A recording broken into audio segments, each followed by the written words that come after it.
দেখো তোমাদেরকে কিন্তু কাজ শক্তি ক্ষমতা থেকে বেসিক ক্লাস আমি নিয়ে ফেলছি, ঠিক আছে। তো আজকে আমরা মূলত সিকিউ সলভিং ক্লাস করব, ঠিক আছে। দেখো আমাদের কাজ শক্তি ক্ষমতার যে টপিক গুলো ছিল, কাজ শক্তি ক্ষমতা, তো এই তিনটা টপিকসের উপর মূলত আমরা সিকিউটা সলভিং করব। তো এখন দেখো আমাদের প্রথম কোশ্চেনটা দেখো কি বলছে। প্রথম কোশ্চেনটা বলছে একটি পানির ট্যাঙ্কের গভীরতা 20 মিটার, ব্যাস দেওয়া আছে 4 মিটার, ট্যাঙ্কটিকে পানি শূন্য করার জন্য একটি পাম্প লাগানো হলো। পাম্পটি চালু করার 10 মিনিট পর ট্যাঙ্কের 1/4 খালি করে পাম্পটি নষ্ট হয়ে গেল। পরে অন্য আরেকটি পাম্প দ্বারা ট্যাঙ্কের বাকি পানি শূন্য করা হলো। পানির ঘনত্ব দেওয়া আছে 1000 কেজি পার মিটার কিউব। তো আমাদের গ নম্বর প্রশ্ন যেটা বলছে, প্রথম পাম্পটির ক্ষমতা নির্ণয় করো। দেখো তোমাকে যখন ক্ষমতা নির্ণয় করতে বলবে, ঠিক আছে, তখন সাধারণত আমরা ক্ষমতা নির্ণয়ের মেইন সূত্র কি জানি? পি ইকুয়াল টু ডাব্লিউ/টি, ঠিক আছে কিনা, এটা জানি।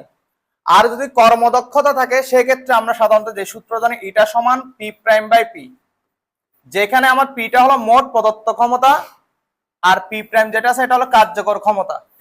আবার এই কার্যকর ক্ষমতা সমান আমরা যেটা জানি এমজিএস ডিভাইড বাই টি, ঠিক আছে। তার মানে আমরা এই সূত্রটা দিয়ে কিন্তু কর্মদক্ষতার যত টাইপের ম্যাথ আছে সবগুলো করে ফেলতে পারো শুধু এই সূত্রটা দিয়ে। ইটা equal to MGS by T. এখানে আমাকে মাথা রাখতে হবে এমজিএস বাই টি যেটা আছে এটা দ্বারা আমরা বুঝি লব্য কার্যকর ক্ষমতা। এটা কিন্তু অনেক সময় ডিরেক্টলি প্রশ্নে দিয়ে দিতে পারে, না দিলে তোমাকে বের করতে হবে, ঠিক আছে। এখন আমাকে মূলত বলছে কি প্রথম পাম্পটির ক্ষমতা কত সেটা আমাকে নির্ণয় করতে বলছে।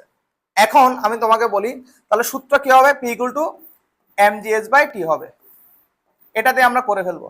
এখন আমি যে এটা বের করতে চাই, আমি যে ক্ষমতাটা নির্ণয় করতে চাই, আমার থেকে পানির ভরটা লাগবে, তারপর উচ্চতা লাগবে, সময় লাগবে। এখন এই তিনটা জিনিস আমার দেওয়া আছে কিনা দেখো। ফিজিক্সের ম্যাথ গুলো সাধারণত তোমরা করবে সব সময় প্রশ্ন দেখে, আগে প্রশ্ন দেখবে কি বের করতে বলছে, ঠিক আছে। প্রশ্ন দেখবে কি বের করতে বলছে, ওইটার উপর কিন্তু আমাদের এই উদ্দীপকের সবকিছু ডিপেন্ড। অনেক সময় দেখা যায় উদ্দীপকের সব ডাটা কিন্তু আমাদের লাগে না। আমরা অনেকে কি করি, উদ্দীপকটা পড়ে মাত্র মানে একটু উদ্দীপকটা বড় হলে তখন আমরা একটু গুলাই ফেলি। সেজন্য তোমরা সবসময় দেখবে প্রশ্ন কি বলছে। তো প্রশ্ন বলছে প্রথম পাম্পটির ক্ষমতা নির্ণয় করো, কিন্তু দেখো আমাদের এখানে কোনো কর্মদক্ষতার কথা কিছু বলে নাই, ঠিক আছে। যে কারণে আমরা ক্ষমতার সূত্র কোনটা অ্যাপ্লাই করব? পি সমান এমজিএস বাই টি, এটা অ্যাপ্লাই করব, ঠিক আছে।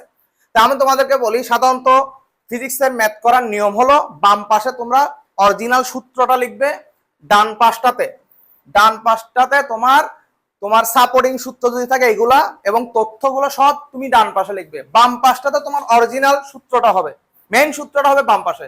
ডান পাশে তোমার জাস্ট কি হবে, তুমি যেগুলো যেগুলো তথ্য ইনফরমেশন গুলো আছে বা সাপোর্টিং কোনো সূত্র থাকলে সেগুলো তুমি ডান পাশটাতে লিখবে, ঠিক আছে।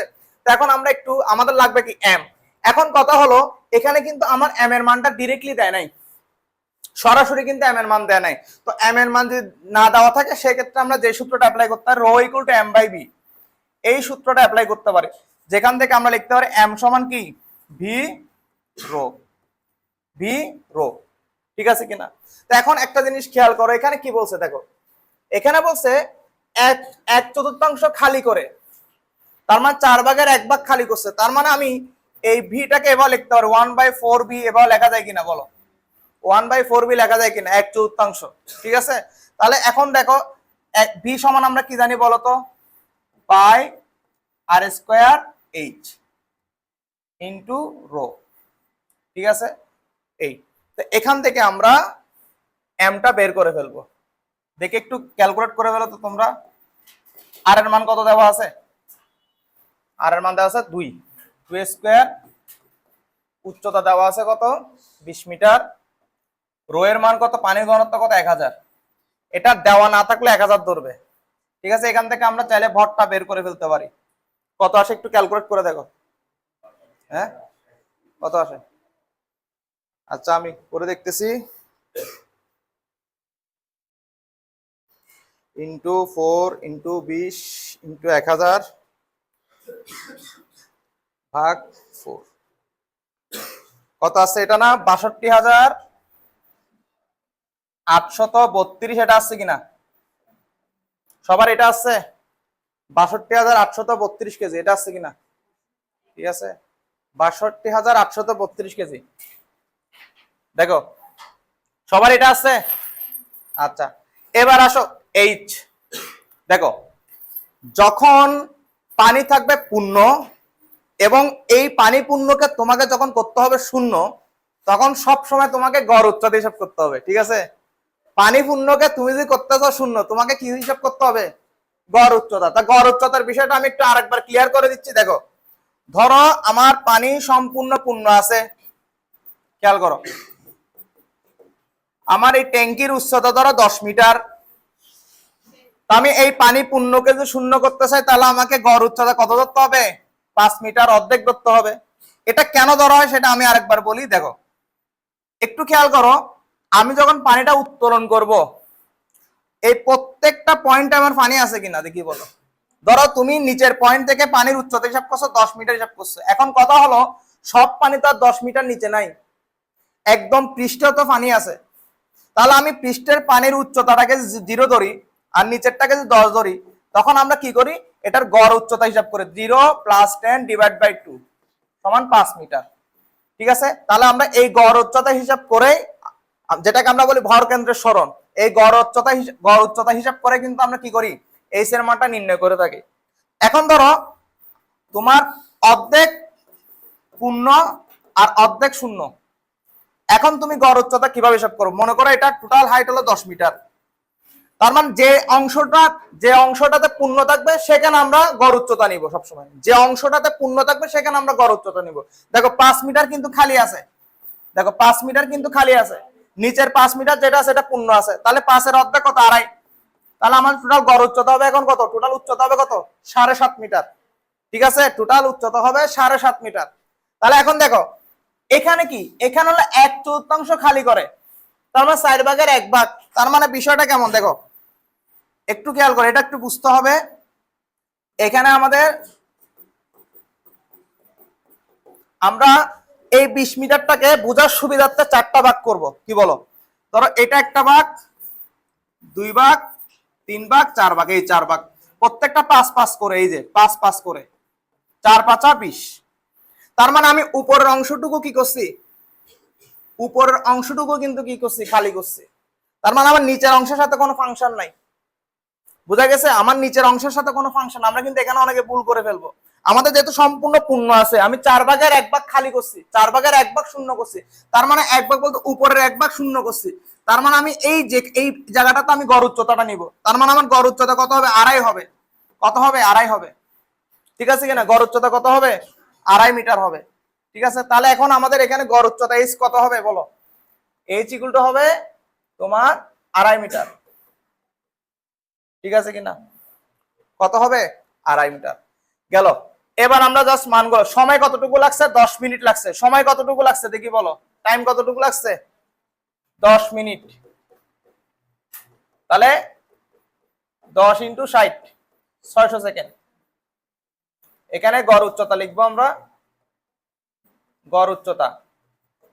ঠিক আছে, এবার আমরা মানগুলো বসাই দিই। এম এর মান কত পাইছি আমরা? 62,832। জি এর মান কত? 9.8। এইচ এর মান, গড় উচ্চতা কত? 2.5। সময় লাগছে কত? 600 সেকেন্ড। ক্ষমতার একক কি? ওয়াট। অনেক সময় তোমাকে বলবে অশ্ব ক্ষমতায় প্রকাশ করতে, তখন আমরা 746 দিয়ে ভাগ করে দিব। ঠিক কিনা? 62,832।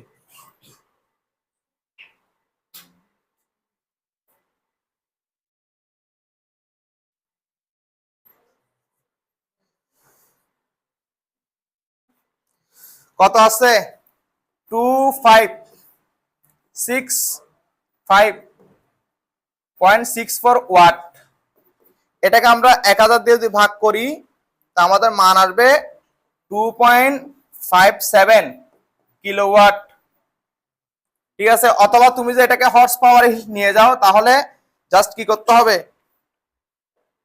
746 দিয়ে ভাগ করতে হবে। তো আমরা হিসাব করলে 3.44 হর্স পাওয়ার এটা হবে। তা আমাদের বলছে প্রথম পাম্পটির ক্ষমতা নির্ণয় করতে, তাহলে আমরা ওয়াটে রাখলেও হবে, কিলোওয়াটে রাখলেও হবে, কোনো সমস্যা নাই। ঠিক আছে, ক্ষমতার একক তো ওয়াট। তুমি চাইলে কিলোওয়াটে রাখতে পারো, হর্স পাওয়ার রাখতে পারো, কোনো সমস্যা নেই এখানে, কারণ তোমাকে নির্দিষ্ট কোনো একক হিসাব করে নাই। বোঝা গেছে কিনা দেখি বলো। তাহলে এখানে আমি আরেকবার বলি, দেখো আমাকে একটি পানির ট্যাঙ্কের গভীরতা 20 মিটার দিছে এবং ব্যাস বলছে 4 মিটার। ট্যাঙ্কটিকে পানি শূন্য করার জন্য একটি পাম্প লাগানো হলো। পাম্পটি চালু করার 10 মিনিট পর ট্যাঙ্কের 1/4 খালি করে পাম্পটি নষ্ট হয়ে গেল। ঠিক আছে, তার মানে আমার এখানে ভরটা কতটুকু নিব? 4/1 ঠিক আছে, আমার আয়তন যেটা থাকবে আয়তন হবে যে 4/1, তার মানে আমি 1 ভাগ খালি করছি, সেজন্য আমরা 1/4b লিখছি। তো বি সমান কি জানি আমরা, পাই আর স্কয়ার এইচ। যেহেতু এটা একটা সিলিন্ডার আকৃতি, এখান থেকে আমরা এম এর মানটা বের করছি, ভর বের করছি। এবার জি এইচ এগুলো গুণ করে দিয়ে সময় দিয়ে ভাগ করে আমরা পি এর মান বের করছি কত, 3.44 হর্স পাওয়ার। এবার দেখে এটার ঘ নম্বরটা একটু দেখি। ঘ নম্বরটা কি বলছে? ঘ নম্বর বলছে দেখো, উদ্দীপকের দ্বিতীয় পাম্পটি যদি বাকি ট্যাঙ্কের পানি 20 মিনিটে শূন্য করতে পারে, তাহলে উভয় পাম্পের মধ্যে কোনটির অশ্বক্ষমতা বেশি হবে?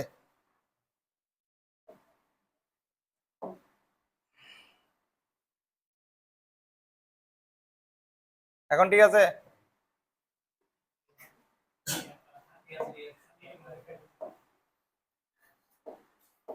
দেখো কি বলছে, উদ্দীপকের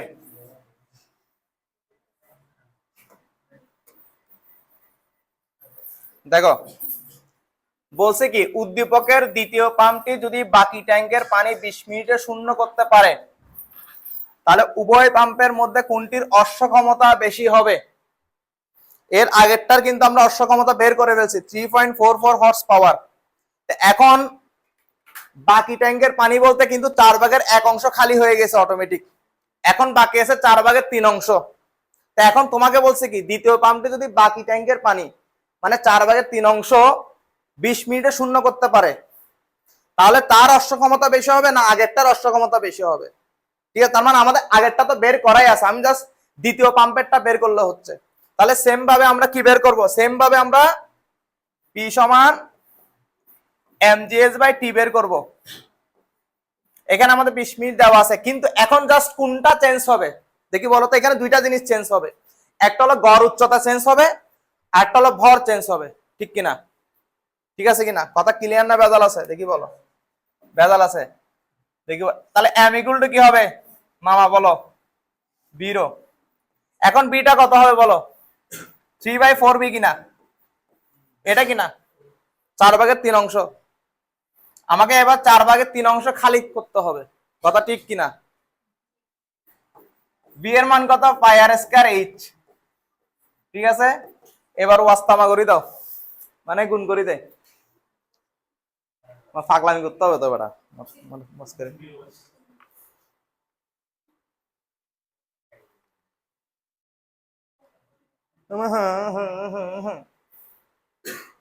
ব্যাসার্ধ কত? 2।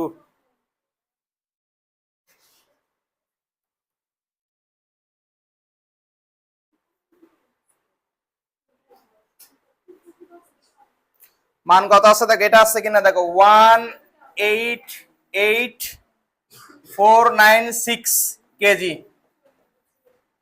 দেখো এটা আছে কিনা, 1,88,496। ঠিক আছে কিনা এটা? তাহলে আমরা ভর পেয়ে গেছি, এখন আমাদের জাস্ট গড় উচ্চতাটা লাগবে। এটা একটু তোমাদের বুঝাই দিচ্ছি। দেখো আমাদের কিন্তু এই 5 মিটারের অংশটা কিন্তু খালি, সহজ হিসাব 5 মিটারটা খালি। ঠিক আছে, পূর্ণ আছে কতটুকু? 15। 5 মিটার খালি, কিন্তু পূর্ণ আছে কতটুকু? 15। এখন 15-এর অর্ধেক করলে কত? 7.5। তার সাথে 5 যোগ করলে কত হবে? 12.5। কারণ আমি এখানে তো আর গড় উচ্চতা নিব না, যেটা খালি খালি অংশের তো গড় উচ্চতা হয় না, পূর্ণ অংশের গড় উচ্চতা হয়ে যায় সবসময়। কথা বুঝছো? খালি অংশের কিন্তু গড় উচ্চতা হবে না, খালি অংশের উচ্চতা যেটা থাকবে সেটা বসে যাবে। তাহলে এখানে আমাদের গড় উচ্চতা কি হবে? এভাবে লিখতে পারি আমরা, গড় উচ্চতা এটাকে আমি এইচ প্রাইম দিতে পারি, এটাকে আমরা এম প্রাইম দিতে পারি। ঠিক আছে, এটাকে পি প্রাইম দিতে পারি, ঠিক আছে, অথবা আমরা আগেরটাতে পি1 দিলে এটাতে কি দিব, পি2 দিব, ঠিক আছে কিনা। তাহলে এখানে আমরা এভাবে হিসাব করব 5 প্লাস 15/2 এভাবে হিসাব করবো গড় উচ্চতা 5 যোগ 15/2 এত মিটার, তার মানে 12.5 মিটার। এই বাস, এবার আমরা জাস্ট মানগুলো বসিয়ে দিব। সময় কত, টাইম কত লাগছে, টাইম লাগছে সেম 20 মিনিট, 20 মিনিট, তাহলে 20 × 60 সমান কত, 1200 সেকেন্ড। এম প্রাইমের মান কত বলো, 188,496, জি এর মান 9.8, এইচ টাইম কত, গড় উচ্চতা কত 12.5, সময় কত লাগছে 1200 সেকেন্ড, ক্ষমতার একক ওয়াট। এবার হিসাব করো কত আসে।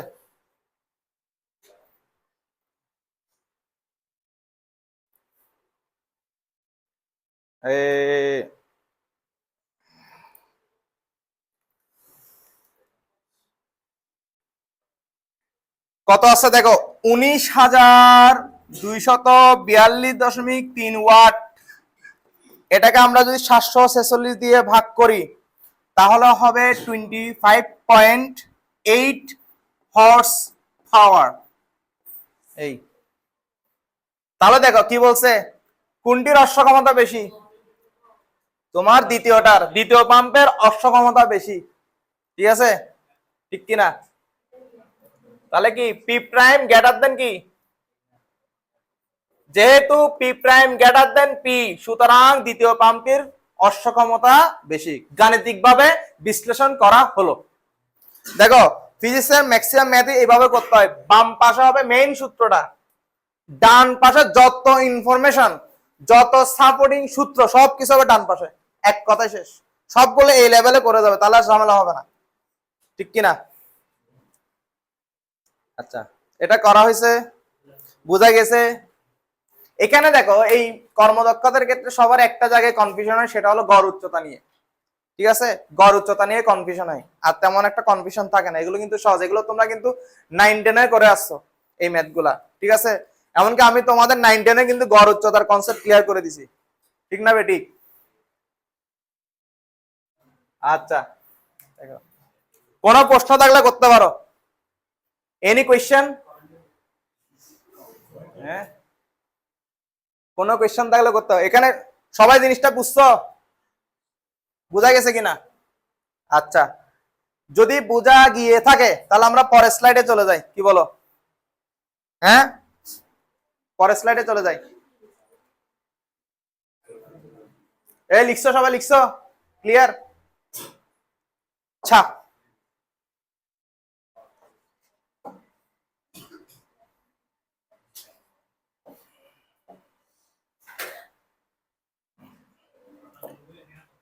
জাগা দেখ, একটু খেয়াল করো কি বলছে 2 নম্বরটা, ঘর্ষণহীন অনুভূমিক তলের উপর একটি দৃঢ় অবস্থান থেকে একটি স্প্রিং এর এক প্রান্ত আটকিয়ে অপর প্রান্তের বল প্রয়োগ করে 5 সেন্টিমিটার সংকুচিত করে ছেড়ে দেওয়া হলো, এতে স্প্রিংটি আদি অবস্থায় ফিরে আসলো। স্প্রিং ধ্রুবক কে equal to 120 newton metre inverse 1। আমার কথা হলো উদ্দীপক যা থাকবে থাকুক, আমি সবসময় প্রশ্ন করে আনসারটা দেওয়ার চেষ্টা করব। প্রশ্ন কি বলছে দেখো, গ নম্বর, স্প্রিংটি 2.5 সেন্টিমিটার প্রসারিত করলে এতে সঞ্চিত বিভব শক্তি নির্ণয় করো। তোমাকে বিভব শক্তি কত সেটা নির্ণয় করতে বলছে। তাহলে দেখো স্প্রিং এর ক্ষেত্রে বিভব শক্তিকে আমরা বলি স্থিতিস্থাপক বিভব শক্তি, ঠিক আছে কিনা। মহাকর্ষীয় বলের ক্ষেত্রে বলা হয় মহাকর্ষীয় বিভব শক্তি, অভিকর্ষ বলের ক্ষেত্রে হয় অভিকর্ষজ বিভব শক্তি, আর তড়িৎ বলের ক্ষেত্রে হয় যে তড়িৎ বিভব শক্তি, আর স্প্রিং বলের ক্ষেত্রে হয় যে স্থিতিস্থাপক বিভব শক্তি। তো আমাদের স্থিতিস্থাপক বিভব শক্তির সূত্র যেটা, সেটা হলো ডাব্লিউ ইকুয়াল টু, বা আমরা ভি লিখতে পারি, বিভব V equal to half K x square. আমাদের মেইন সূত্রটা লাগতেছে, অরিজিনাল সূত্রটা লাগতেছে, এরপর আসতেছে তোমার সম্পর্ক। দেখো এখানে আমরা সূত্র মুখস্থ না করে, দেখো সূত্র মুখস্থ না করে আমরা সূত্রের সম্পর্কগুলো বোঝার চেষ্টা করব। যেমন এখানে যে কেটার কোন সূত্রে পাওয়া যায় সেটা আমাকে বুঝতে হবে। যেমন দেখো কেটা আমরা F equal to K x এই সূত্রে পেতে পারি, ঠিক আছে, এটা হলো স্প্রিং বলের মান। এমনি যদি তোমাকে স্প্রিং বল বলে তখন F ইকুয়াল টু কিন্তু মাইনাস কে এক্স হবে, আর স্প্রিং বলের মান হিসাব করলে তখন F equal to K x হবে। দেখো তো এই কেটা আর কোথায় কোথায় আছে একটু বলো তো, আর কোথায় কোথায় থাকতে পারে বলো, আর কোথায় থাকবে, কোথায় দেখবে এই সূত্রটা মনে পড়ে? হ্যাঁ, দোলনকাল পর্যায়কালে তো থাকতে পারে কে, এখান থেকে তো তুমি চাইলে কে এর মান বের করতে পারো। ঠিক আছে, তার মানে কে এর মান আমরা এখান থেকেও বের করতে পারি, তারপর আমাদের যে প্রত্যয়নী বল, ঠিক আছে, স্প্রিং বলের মান থেকেও বের করতে পারি F equal to K x. ঠিক আছে কিনা? এখন দেখো আমাদের, এই দেখো আমাদের যদি সঞ্চিত বিভব শক্তি নির্ণয় করতে হয় তাহলে আমাদের জাস্ট কি লাগবে, কে লাগবে আর এক্স লাগবে। এখন কথা হলো আমাদেরকে সবকিছু দেওয়াই আছে রেডিমেড। দেখো স্প্রিং ধ্রুবকটা কিন্তু দেওয়া আছে 120 নিউটন মিটার ইনভার্স 1। যদি দেওয়া না থাকতো তাহলে আমরা F equal to K x দিয়ে করতে পারতাম।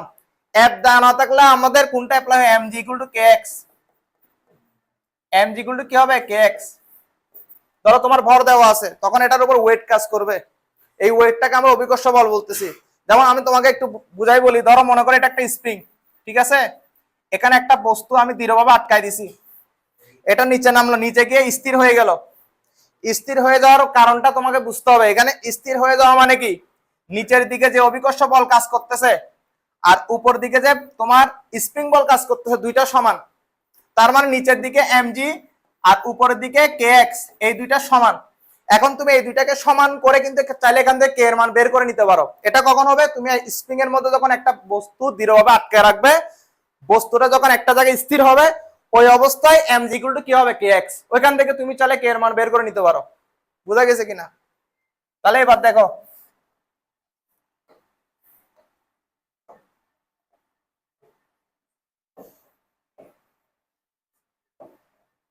এটা ডিস্টার্ব করে কেন। আচ্ছা দেখো এবার আমরা এখান থেকে কি কি দেওয়া আছে, কে দেওয়া আছে কত, কে দেওয়া আছে তোমার 120 নিউটন মিটার ইনভার্স 1, এটা দেওয়া আছে। ঠিক আছে, 2.5 সেন্টিমিটার, 2.5 সেন্টিমিটার এখানে বলে দিছে 2.5 সেন্টিমিটার প্রসারিত করলে, তাহলে এখানে 2.5 কে 100 দিয়ে ভাগ করো, কত হবে 0.025 মিটার। এই এবার মান বসিয়ে দাও, এক্স এর মান কত 0.025, বাইরে স্কয়ার। শক্তির একক কি বলো, জুল। যত শক্তি আছে সবগুলোর একক জুল। ঠিক আছে, আমার শক্তি হোক আর তোমার শক্তি হোক, হিসাব করো এবার কত আসে, কত আছে 0.03745। আচ্ছা এত জুল, 0.0375 জুল। তার মানে এটাই হলো আমার সঞ্চিত বিভব শক্তি। ঠিক আছে, তাহলে দেখো আমাদের এখানে উদ্দীপকটা তেমন একটা কাজ আসছে, এটা কি বলো, সেজন্য সবসময় তোমরা প্রশ্ন পড়ে আনসারটা করার চেষ্টা, প্রশ্ন পড়াবো উদ্দীপকে যেতে হবে, প্রশ্নের আগে না। এবার দেখো কি বলেছে,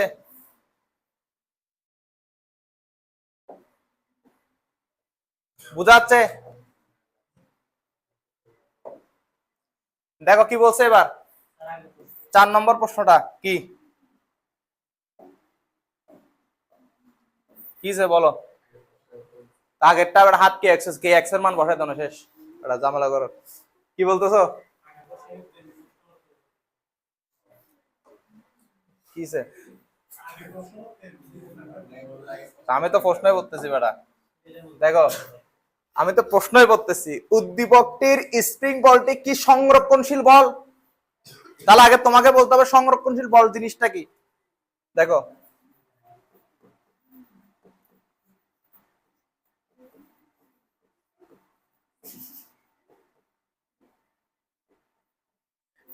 দেখো সংরক্ষণশীল বল মানে কি, মনে করো এ হলো আমার আদি অবস্থান, মনে করো এ হলো তোমার আদি অবস্থান, বি হলো তোমার শেষ অবস্থান।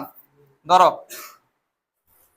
আমি এ থেকে তোমার উপর এমন একটা বল প্রয়োগ করলাম, ওই বল প্রয়োগে তোমার বি বিন্দু পর্যন্ত সরণ হলো, তাহলে এখানে একটা কাজ হয়েছে কিনা, তোমার উপর আমি একটা কৃত কাজ করছি কিনা। এখন তোমাকে আর একজন সেম বল দিছে, দেওয়ার পর আবার তুমি এতে আসছো, এই ক্ষেত্রে তোমার একটা কাজ দিছে W2।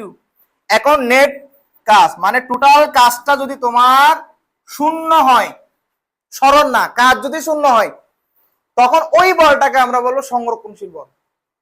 ঠিক আছে, মানে যে বল দ্বারা কোনো কাজ করলে মোট কৃত কাজের পরিমাণটা সমান 0 হয়। মানে আমি আদি অবস্থান থেকে একটা অবস্থানে গেলাম, আবার ওই অবস্থান থেকে আবার আদি অবস্থানে ফিরে আসলাম, টোটাল কাজ যদি তোমার কি হয়, শূন্য হয়, সেক্ষেত্রে তোমার ওই বলটাকে আমরা সংরক্ষণশীল বল বলি। যেমন সংরক্ষণশীল বল কি কি হইতে পারে, মহাকর্ষ বল, অভিকর্ষ বল, স্প্রিং বল, তড়িৎ বল, এগুলো সংরক্ষণশীল বল। এখন আমরা এটা প্রমাণ করব আসলে স্প্রিং বলটা সংরক্ষণশীল বল কিনা, সেটা আমরা প্রমাণ করব। ঠিক আছে, কিভাবে প্রমাণ করবো দেখি বলো। এই দেখো, তাহলে আমাকে কি করতে হবে,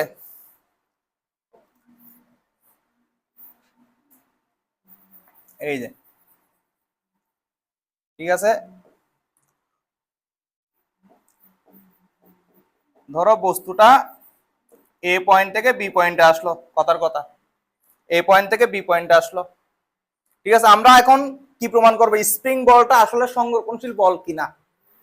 আচ্ছা দেখো তো, এ পয়েন্ট থেকে যদি বি পয়েন্টে আসে, সেক্ষেত্রে সরণ যেদিকে, বল তার বিপরীত দিকে না, দেখি বলো, বিপরীত দিকে কিনা। তাহলে এক্ষেত্রে আমরা যদি হিসাব করি, ডাব্লিউ ইকুয়াল টু হবে যে মাইনাস W1 সমান হবে মাইনাস হাফ কে এক্স স্কোয়ার। ঠিক আছে কিনা, W1 সমান মাইনাস হাফ কে এক্স স্কোয়ার। তো এখান থেকে আমরা মান বের করে ফেলি। কে এর মানটা কত বলো, কে এর মান কত দেওয়া আছে, 120। হ্যাঁ, এক্স এর মান কত, 5 সেন্টিমিটার, তার মানে 0.05 এত জুল। দেখো তো কত আসে, হিসাব করে দেখো তো।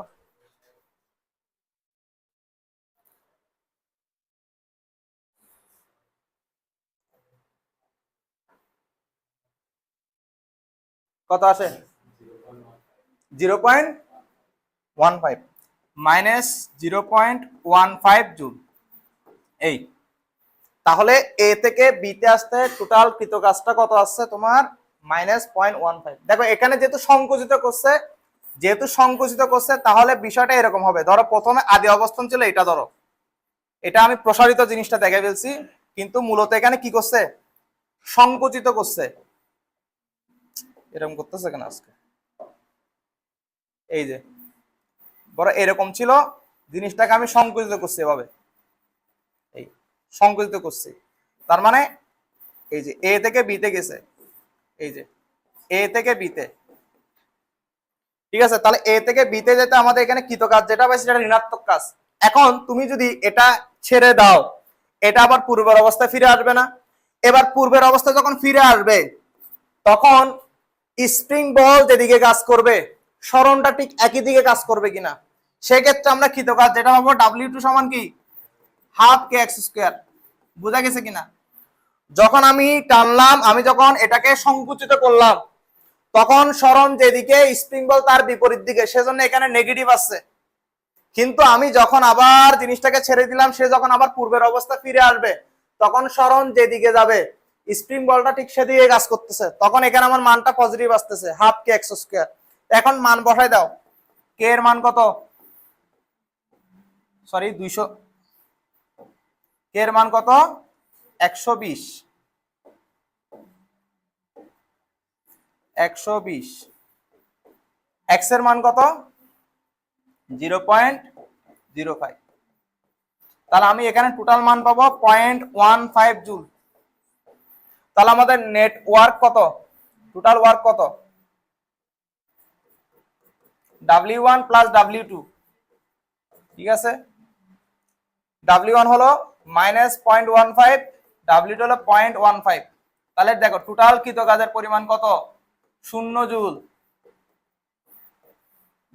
যেহেতু টোটাল কৃত কাজের পরিমাণ 0 জুল, তাহলে আমরা বলতে পারি স্প্রিং বল হলো একটি সংরক্ষণশীল বল।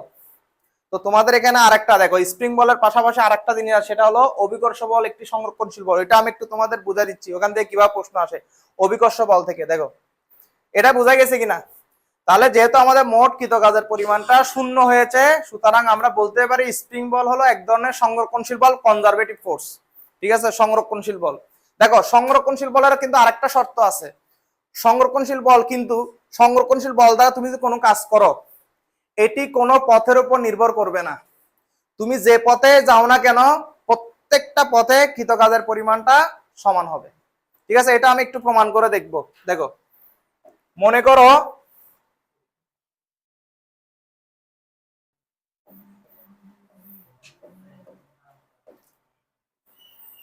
এই যে এটা একটা হেলানো তল দেওয়া আছে।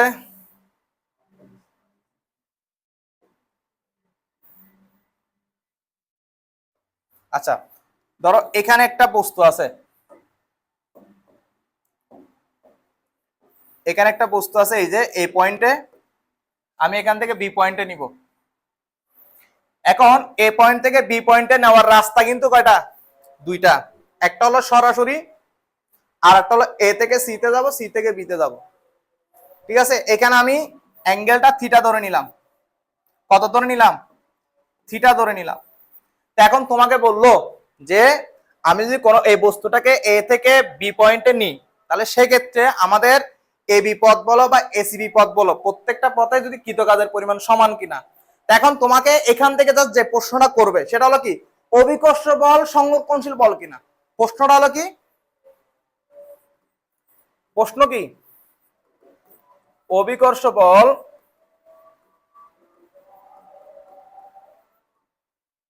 সংরক্ষণশীল বল কিনা।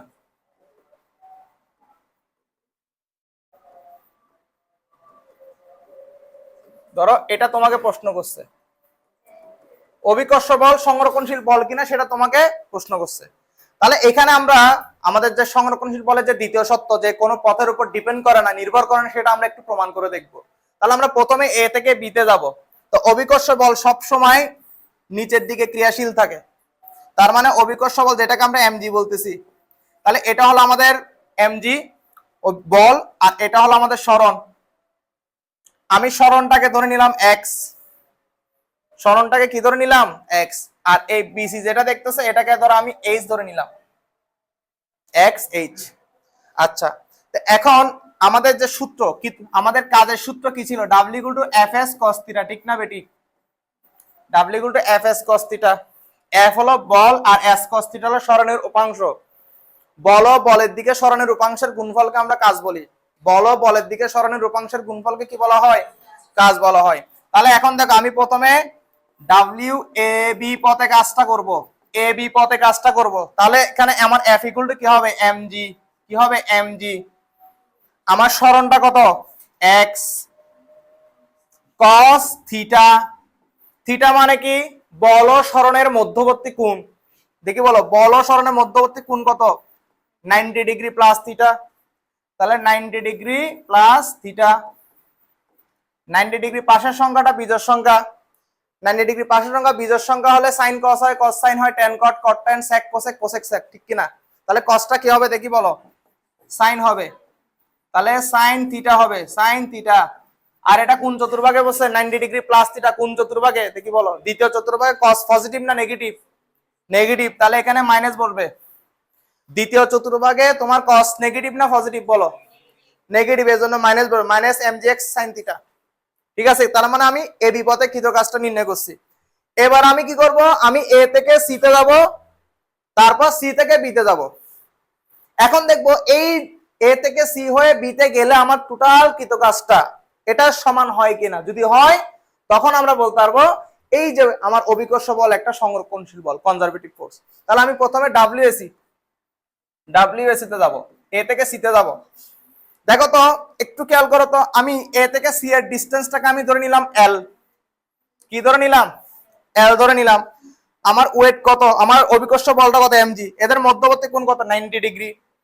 তাহলে আমাদের এখানে এফ ইকুয়াল হবে এমজি, সরণ হবে যে এল, থিটা হবে যে 90 ডিগ্রি, টোটাল মান হবে 0। কারণ বল ও সরণের মধ্যবর্তী কোণ যদি 90 ডিগ্রি হয়, তাহলে এখানে cos 90 ডিগ্রি মান আমরা কত জানি? 0। 0 এর সাথে তুমি যাই গুণ করবে সেটা 0ই হবে। তার মানে এ থেকে সি তে গেলে তোমার টোটাল কৃত কাজটা 0 জুল হচ্ছে। এবার তুমি সি থেকে বি তে যাবে। এখন সি থেকে বি তে গেলে আমার এইচ এর মানটা একটু বের করে নিতে হবে। দেখো আমাদের এক্স এর মান জানা আছে, এই যে আমাদের অতিভুজটা জানা আছে, এই সরণটা জানা আছে, এ থেকে বি পথের সরণটা হলো এক্স, আর এটা হলো আমাদের এইচ। দেখি বলো লম্ব অতিভুজের মধ্যে রিলেশন কি? লম্ব বাই অতিভুজ সমান আমরা কি জানি বলো? Sine theta. তাহলে কি আমরা বলতে পারি না এইচ ইকুয়াল টু কি? X sine theta. H equal to কি হবে? এইচ ইকুয়াল টু হবে এক্স সাইন থিটা। ঠিক আছে কিনা? এইচ সমান হবে এক্স সাইন থিটা। এবার আসো আমরা সি থেকে বিতে যাব, ডাব্লিউসিবি। ঠিক আছে, এবার বলো এফ কত? এফটা কোন দিকে কাজ করতেছে? ও সেম ভাবে নিচের দিকে কাজ করবে এইদিকে। আর এদের মধ্যবর্তী কোণ কত হবে এখন? 180 ডিগ্রি। ঠিক আছে, তাহলে এবার আসো এমজি। এবার সরণ, সরণ এস ইকুয়াল টু কত পেয়েছি আমরা? সরণ এস ইকুয়াল টু কত? X sine theta. ঠিক আছে, তারপরে কত? কস। কস কত হবে দেখি বলো? 180 ডিগ্রি। এবার বলো কস 180 ডিগ্রি মান কত? -1। তাহলে আমরা পাচ্ছি minus M G X sine theta. ঠিক আছে, minus M G X sine theta. এবার আসো তো আমরা ডাব্লিউএসি প্লাস ডাব্লিউসিবি যোগ করি। এসির মানটা কত? 0 plus minus M G X sine theta. তো টোটাল মান কত আসতেছে? Minus M G X sine theta. দেখো তো আমরা এ থেকে বিতে গিয়ে যে কাজটা করছি, এ থেকে সি হয়ে বিতে গিয়ে কিন্তু সেম কাজ করছি। তাহলে আমাদের কাজের কোনো পরিবর্তন হয় নাই। তার মানে আমাদের এই অভিকর্ষ বলটা পথের উপর নির্ভর করে না। সুতরাং আমরা বলতে পারি অভিকর্ষ বল হলো এক ধরনের সংরক্ষণশীল বল, কনজারভেটিভ ফোর্স। বুঝা গেছে কিনা?